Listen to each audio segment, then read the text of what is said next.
Hi there, welcome to our first episode of Baby Ladle. This week we are going to be talking to Brandt and Wesley about what it's like to be a teenager in 2020. I can't wait to hear what they have to say. So I'm pleased to introduce, this is our guest Wesley. Hello. And this is Brandt, who is the co-host of Baby Ladle. So we'll start with Wesley. What is it like to be a teenager in 2020? It's very confusing and somewhat challenging. And so what is confusing? Do you want to elaborate a little bit? Well, sometimes people in our class can have different mood swings, and it's always different, like pretty much each day. And is that since you've gone back to school, or is this like before summer hit? Mainly around 7th through 8th grade. Okay, so just as things were kind of transitioning and stuff like that. And what was the other point that you said? That it was what? It was challenging? It was challenging, yes. And so what was the most challenging thing that you found you faced? Trying to deal with all the people's other situations. Like what? Well, for example, maybe they talk about things at home, or they talk about things with other friends. Maybe something bad has gone between another person, and you kind of just have to cope with it throughout the class because things can get crazy. Okay. So is there anything in particular that you struggled with, in this last, 6 months, let's just say? Or even since school started, the beginning of September? Probably trying to get my headspace back into the school and how all the units and stuff are gonna work. Okay. And what was homeschooling like? Terrible. It was absolutely terrible because I'm pretty sure for maybe 2 to 3 weeks I've been doing the same thing over and over again. Wake up, eat breakfast, go through the meetings, do my schoolwork, and then play video games. And it's just been going on for the same day for 3 weeks. Okay. And so, did you find that the schoolwork was easier, harder, more instruction, less instruction? It was a little bit harder because when you're in a classroom, you have a more diverse room space, and you have better lighting. And when I was doing homeschooling, I was either in my room or downstairs or inside my mom's dressing room. Okay, yeah. So just being in the actual classroom helps get your headspace in, geared towards learning, I guess, yeah, right? because I'm in a learning environment, and being inside my mom's dressing room isn't exactly the best way to learn. There's other things going on, right? Yeah. And so, did you find that the teachers were, more lenient with regards to, marking assignments, explaining stuff, or did you find that it was more difficult? I found it a little bit more easier because last year, it was grade 7, so you're kind of just getting into the whole high school, junior high school kind of situation. But now in 8th grade, you kind of you already know what's going to happen. You're already mostly prepared for what's happening. And since we have pretty much the different teachers, I think the only teachers that we have for the same classes is Miss Sauer for social, and then Mr. File for gym. And so you find having different teachers, because we are in a smaller school. So do you find that having the same teachers over is a better, or do you like that you have some different teachers every year? And we have different teachers because each year, whenever we have different teachers, it's like you get to learn about them as well and how they act throughout the day. Okay, wonderful. So Brandt, do you have anything that you would like to add to this? Do you have any questions for Wesley at all? Go on. No idea. No idea? Okay. So how about, what was your struggle when you were doing homeschooling? Because you were homeschooling as well from March until the end of June. What was the biggest thing that you struggled with? I don't think you want to know the answer. Well, of course I do.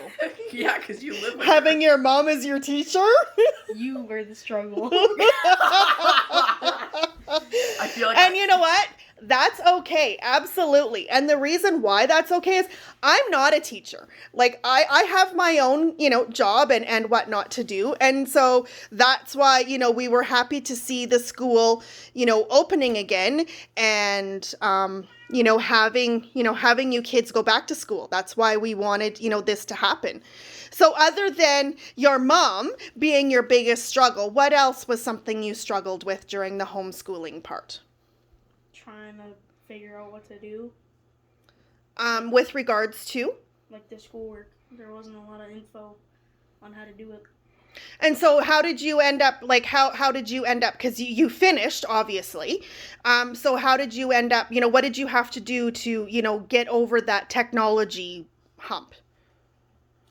By playing more video games.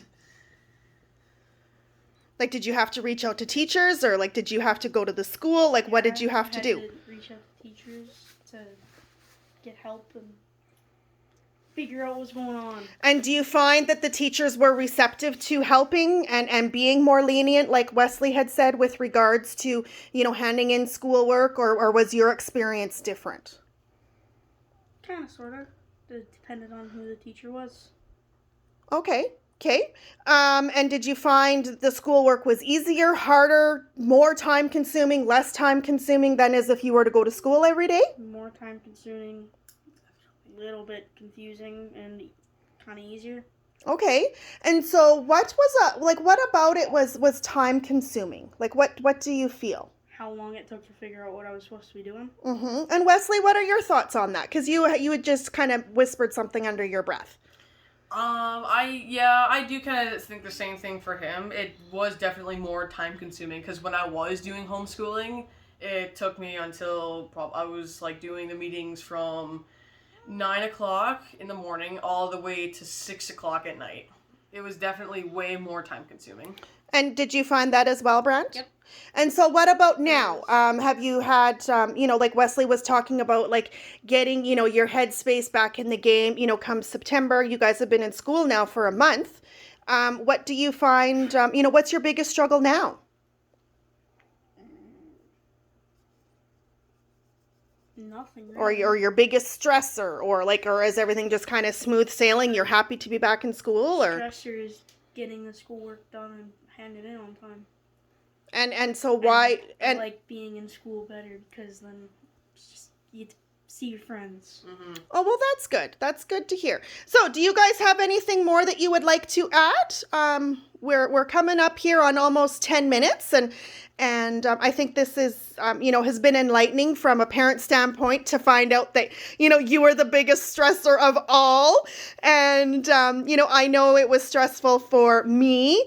And so it's nice to hear it from you that, you're comfortable enough to say that, and Wesley to talk about, how, the different areas that you had to do, your schooling and hard enough. So do you guys have any final remarks at all?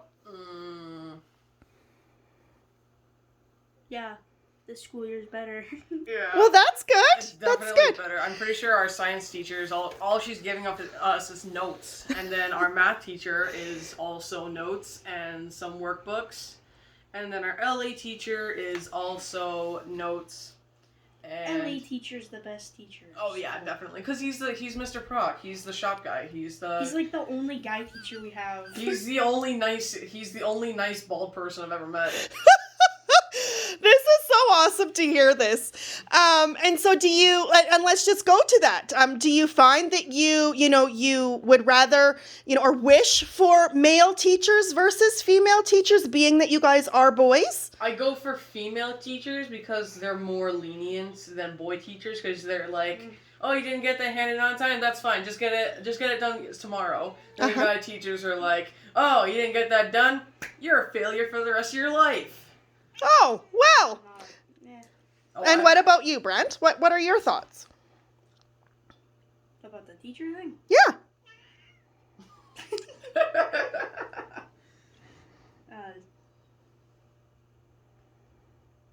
Not sure? we Okay, well, let's just fill the silence here with some laughter. I love it. Literally just the cat. Just the meow and then the tail wag. Okay, well, I would like to thank you boys for doing this. I know it hasn't been easy. It's not always easy to be recorded and questioned. Next episode in 4 days. So, this is Michelle from Baby Ladle. We have our co-host Brandt and our lovely guest Wesley. Thank you so much. And do you guys have one last thing to say at all? If someone says they're going to give you the green, walk away. I don't know what that means. I'm not sure I want to know what that means. You don't want to know. What does that mean? I'll tell you later. Well, we don't want this on the podcast. Exactly. Okay.